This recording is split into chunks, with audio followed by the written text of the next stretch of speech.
Hi guys, magandang gabi sa inyong lahat. Ayan, nandito tayo ngayon sa video ni Attorney Libayan. So ayun nga dito, na-miss ko lang yung na-miss ko lang yung live ni Attorney Libayan because I was filming my other episode. Anyway, so pinanood ko na po ng buo ito. So na-discuss dito ni Attorney Libayan yung about sa nangyayari kay or ginagawa rather kay VP Sara. Sabi nga niya rito, Sara Duterte tinanggalan ng confidential fund plus Commonwealth traffic. So basically, both actions is what? Pamumulitika ba?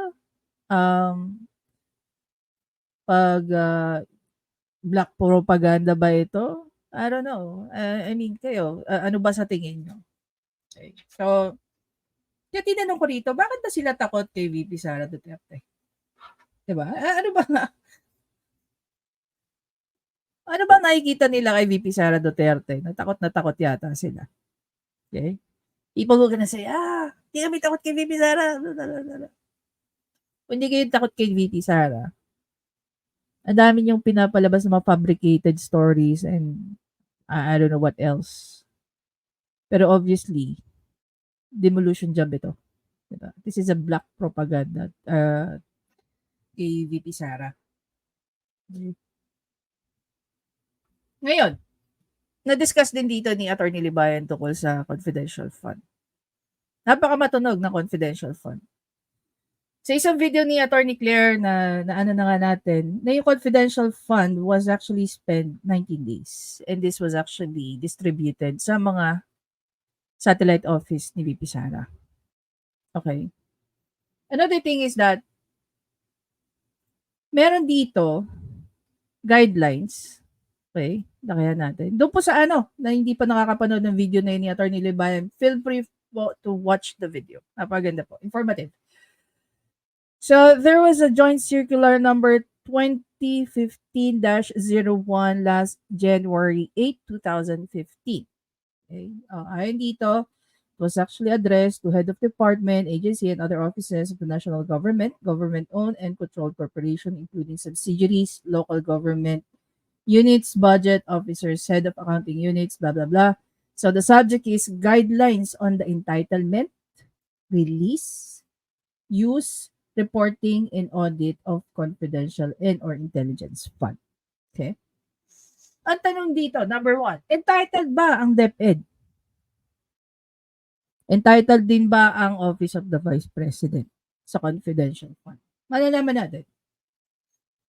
So the coverage is this circular shall cover funds provided by confidential and or intelligence fund that are in the GAA for the NGAs, so national government agencies po yan, in in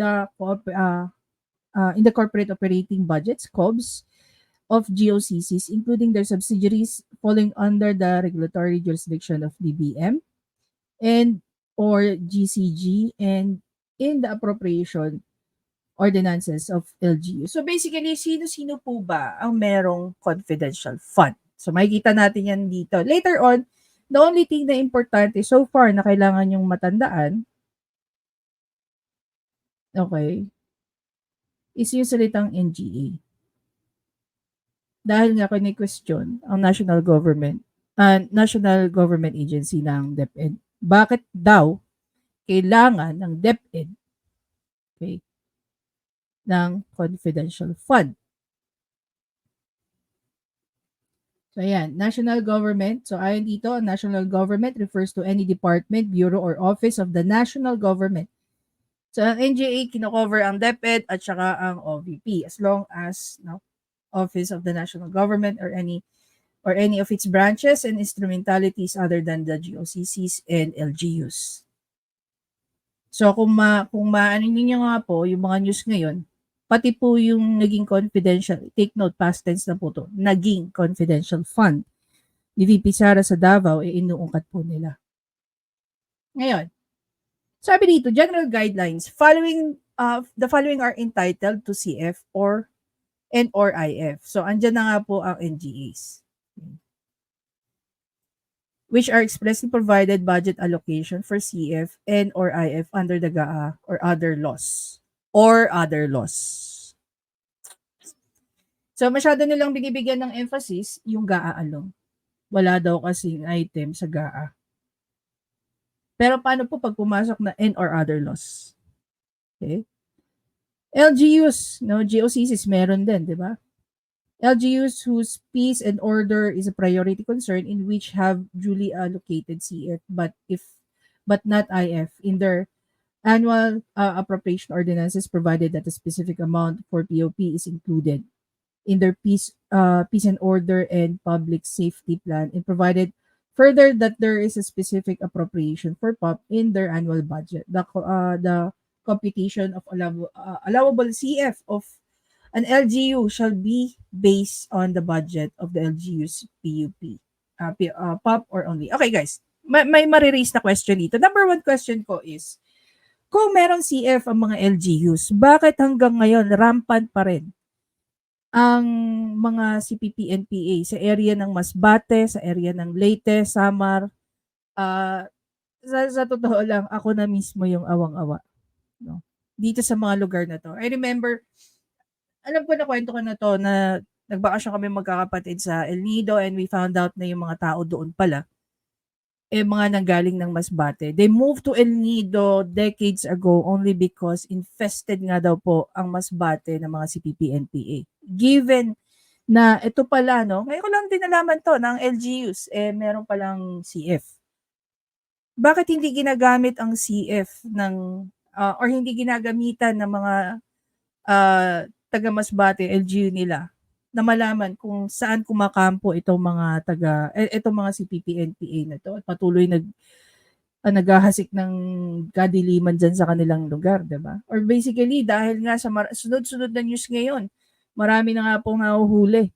Most probably dahil gumagana ng CF, di ba? The other question is, ang national government po ba pwede mag-allocate ng CF fund para sa LGU? Kung halimbawa, walang kakayanan ng isang LGU. That's another question, di ba? Now, an allocation of CF and or IF shall be supported with a physical and financial plan indicating the proposed amount allocated for each program, activity, and project where disbursement pertaining to CE and IES shall be based. So, meron naman palang ganito. Kung meron binibigay na proposal, bakit inuungkat? Okay? Bakit inuungkat kung saan ginamit ang CF? Another question.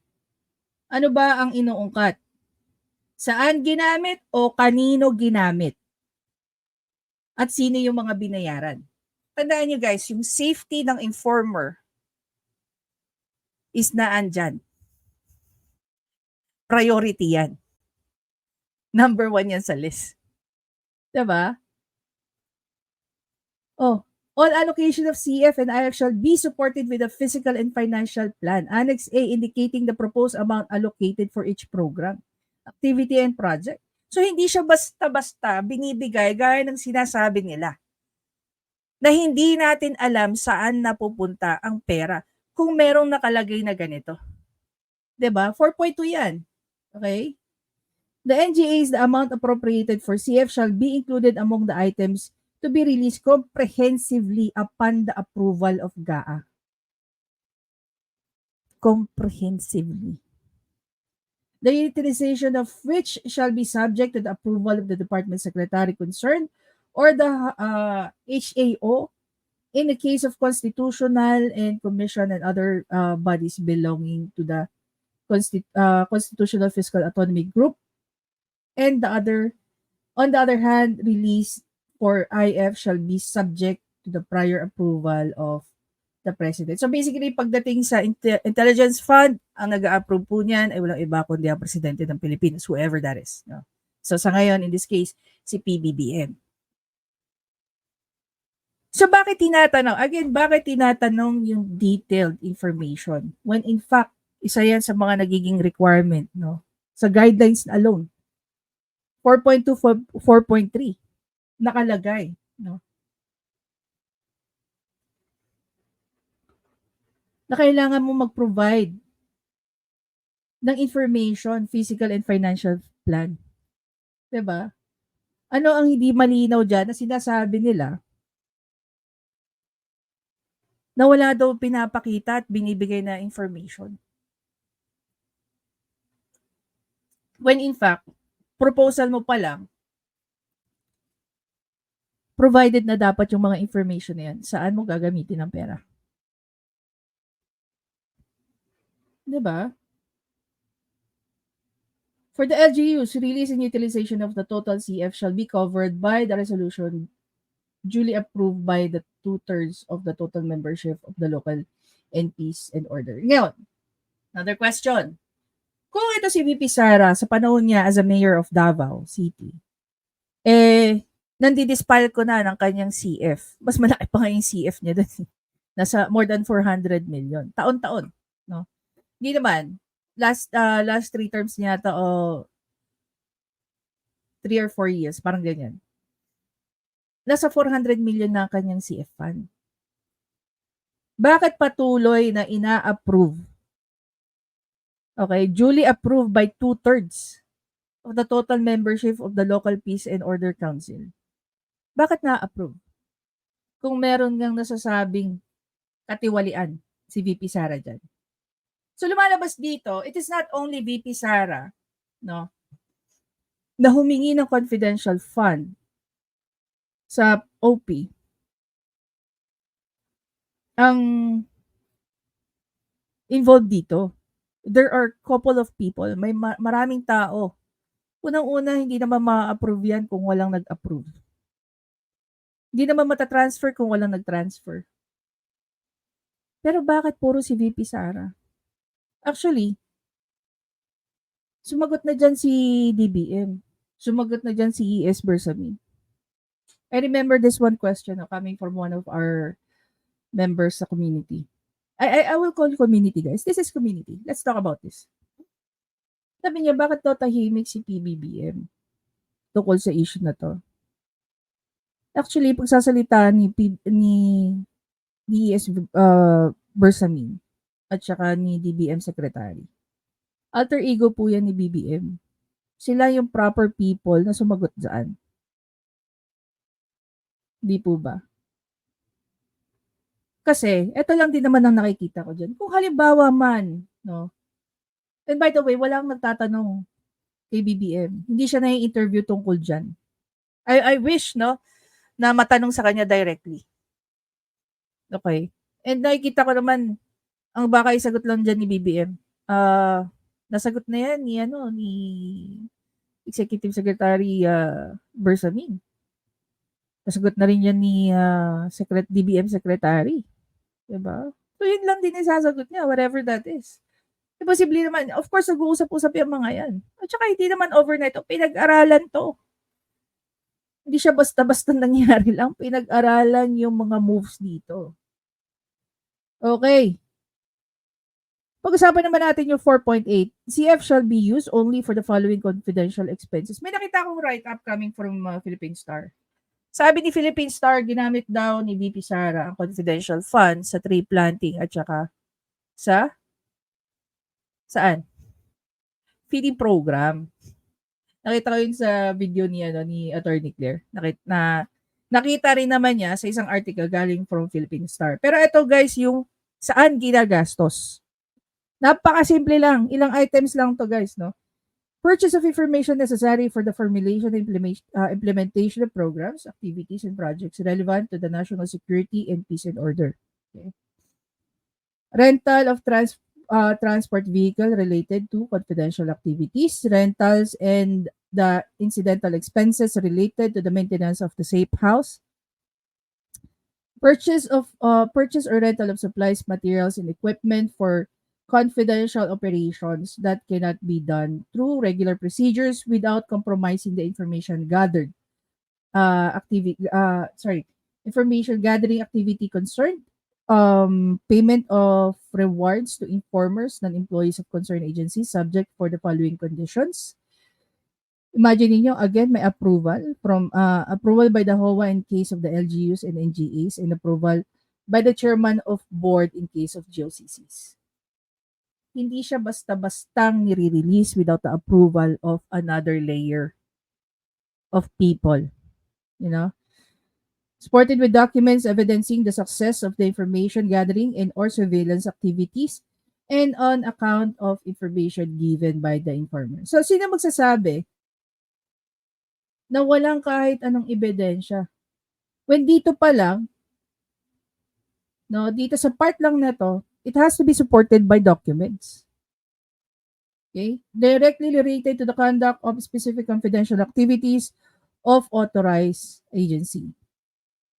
Uncover, ayun din dito, uncover, prevent illegal activities that pose a clear and present danger to agency personal property, and or other facilities and resources under the agency's protection, done in coordination with appropriate law enforcement and agency. This is the part when sinabi ni VP Sara, all information that they have, they shared it, no, sa ibang government agency, lalo-lalo na definitely sa law enforcement. The same thing, yung mga nanggagaling sa law enforcement like ng DND, Army, Police, and yada, yada, yada, sinishare din sa kanila. Okay? 4.87, others that may be authorized by GAA and other special laws. Yan. So possible dito pumapasok yung ginagawa nilang sabihin na lang natin surveillance or what pagdating na sa recruitment ng CPP, NPA, NDF, no? So ano-ano ba ang mga issues na kinakaharap ng mga youth natin, lalo-lalo na yung mga learners natin, minor under sa care ng DepEd? Puntahan natin to. Ito guys, this is not new, no? Napakita ko na to ilang beses. DepEd claims 16 public high schools and NCR are engaging in the NPA recruitment. NCR pa lang to guys. NCR. Manila, Philippines, 16 public high schools in Metro Manila are involved in the recruitment of activities in the New People's Army. Department of Education Undersecretary and spokesperson Michael Pua made this revelation on Monday during the deliberation of the proposed budget of DepEd for 2024. The DepEd official, however, did not identify the names of the institution engaging in the illegal. Siyempre, yung essence ng confidential fund mo na pinagamitan,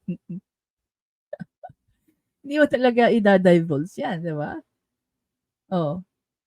The threats nowadays, whether it be recruitment or drug-related activities, are quite alarming in our school, po explained in a mixed English and Filipino. That's why we requested for the confidential fund so that we can help in prevention and of course in coordination with law enforcement agencies when it comes to the response of such things. So basically, nako-cover naman yan dito sa baba. Ayan. 4.8.6 and 4.8.7. Okay, balik tayo. Punta naman tayo dito sa isang post galing po kay Miss Sas Rogando. Okay, it was a post coming from Politico News.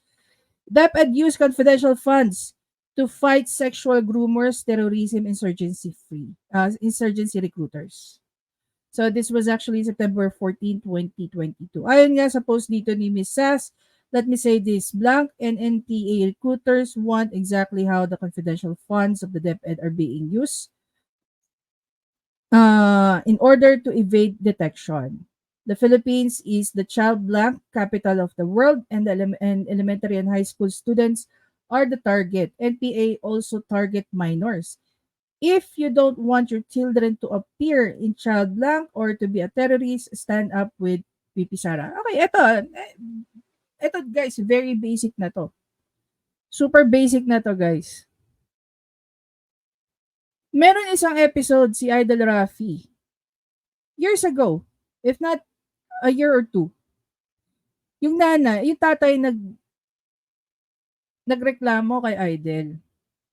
Kaya siya daw tong si nanay merong ginagawang masama at illegal sa kanilang anak. So to cut the story short, the episode was about the mother using the child for porno. And they were doing acts, tapos binabayaran sila ng puti, and so on and so forth. Nanay yun magulang. Ginagawa yun sa anak niya para pagkaperahan. Minor po yung bata na involved dito. And take note of this. Sabi pa nung tatay na nag-divulge ng mga information na mismo yung nanay nakikipagtalik di umano sa anak, 'di ba? Grabe, nangyayari yun. Lumapit na nga kay Idol, eh, ano pa ba, oh, 'di ba?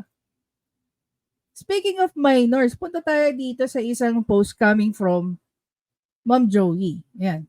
You can check her out 'no, follow din na lang ang kanyang page. So meron siyang nilagay ditong, article 'no, I think medyo matagal na rin ito. Hmm. Sabi dito sa article na 'to, okay, Army condemns a new NPA recruitment of minors in summer. Okay, this was December 1, 2022. Sabi dito, the Philippine Army has renewed its call to the New People's Army to stop engaging minors in their armed struggle against the government.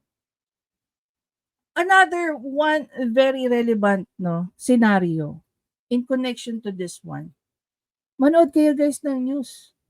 Ilang beses na ba natin napanood na may mga kabataan na involved sa gulo, sa rumble, sa nakawan, sa kung ano. Naalala niyo ba yung isang news? Minor, nilagay yung pinsan ba niya sa loob ng, what do you call that? Ng um, washing machine. Namatay yung bata, di ba? Ginawa niya yun, hindi dahil na-aksidente niya yung pinsan niya, but because may napanood siya na something na in-idolize niya yung kriminal. Diba? O another thing, yung mga nangyayari dyan sa port area, dyan sa may pier, malapit sa may Intramuros sa Maynila, di ba minor ang ginagamit nila para magnakaw doon sa mga truck? Bakit kaya minor? Kasi ang minor po wala pong criminal liability. Hindi mo po pwedeng kasuhan ng ang mga batang yan. At most, ang gagawin mo, dadalhin mo sa DSWD. But then again, at the end of the day, depende pa rin yan. Alam mo, madalas ang mga batas may exception. Pag ang isang minor ay may discernment sa kanyang ginawa between 16 and 17, that person, I already explained that part, no? That person can be criminally liable and pwede niyang pagdaanan yung normal procedure po. Diba? Bilang isang magulang, gugustuhin mo ba ang anak mo maging ganon? Siyam na buwan mong binitbit, inuluwal mo, halos mamatay-matay ka, para lang ipanganak mo yung anak mo. Tapos mapupunta lang sa ganyan.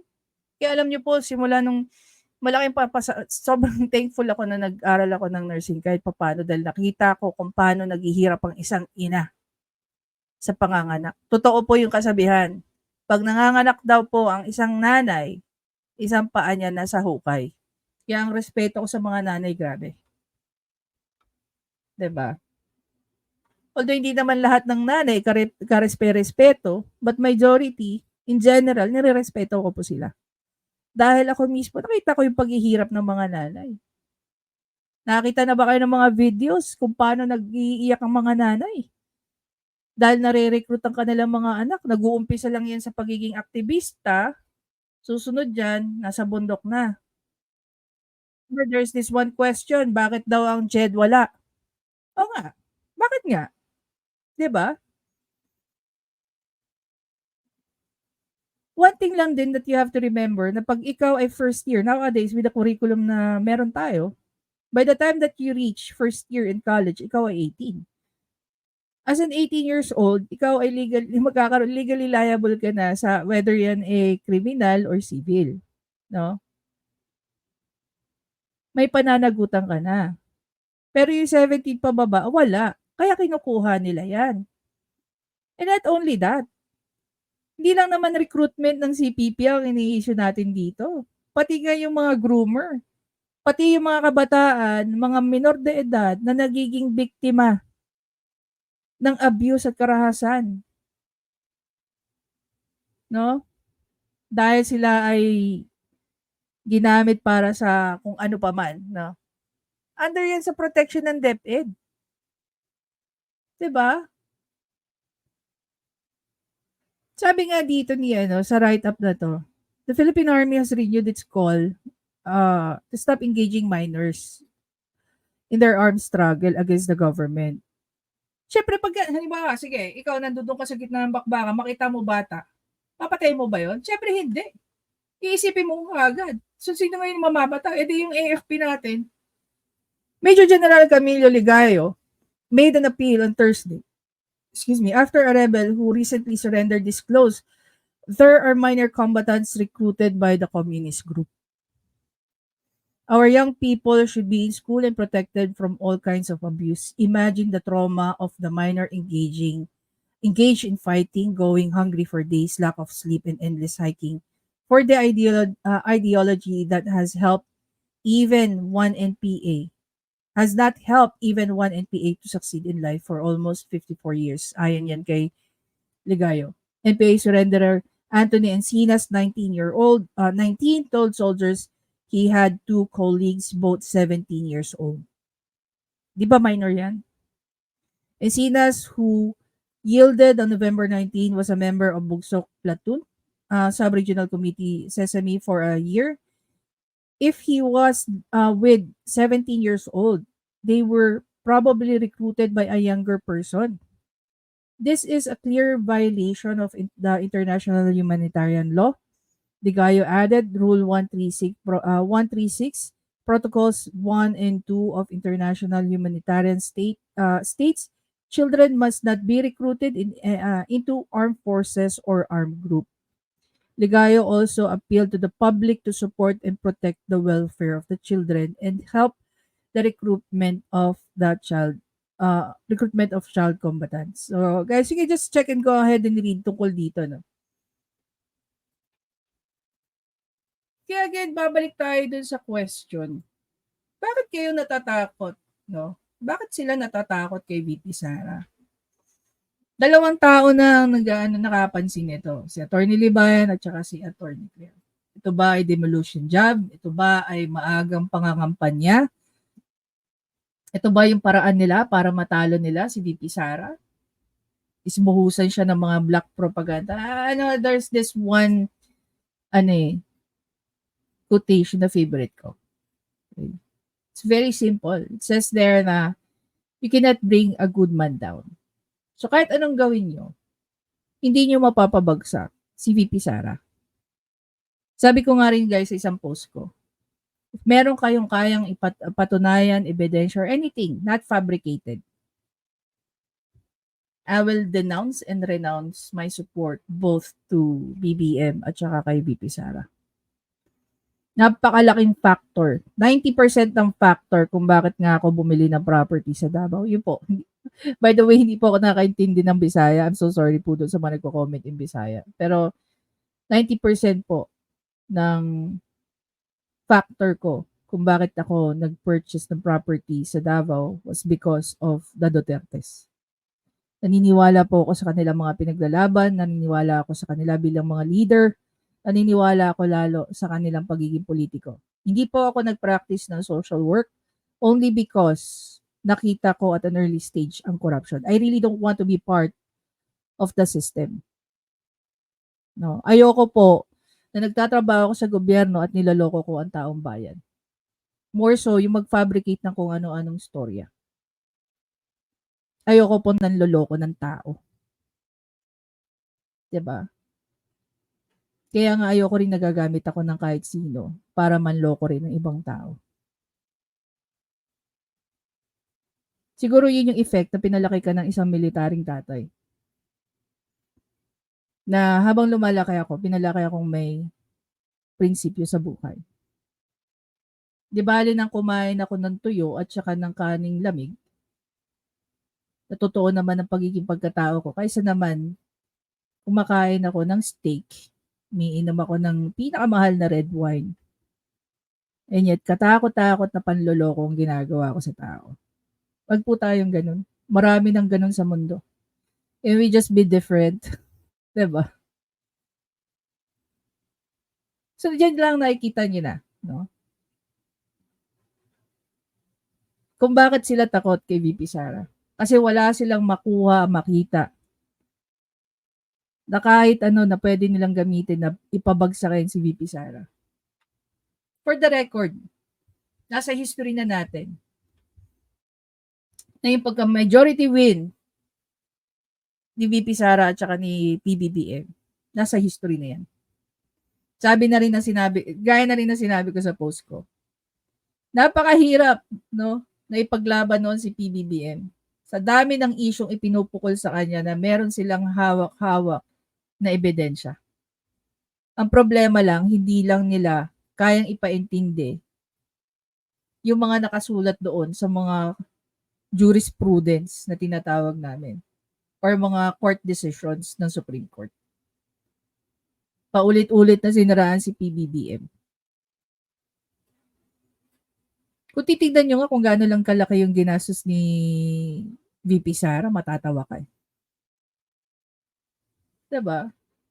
Tsaka come to think of it, if VP Sara is not for the people, mula Mindanao hanggang dulo, halos ng Pilipinas, pinuntahan niya. Lahat ng mga liblib na eskwelahan, kayang maabot ng paa niya, pinuntahan niya. How much more ang protektahan ng ating mga kabataan? Diba? Kung magulang ka, you will stand for and with VP Sara.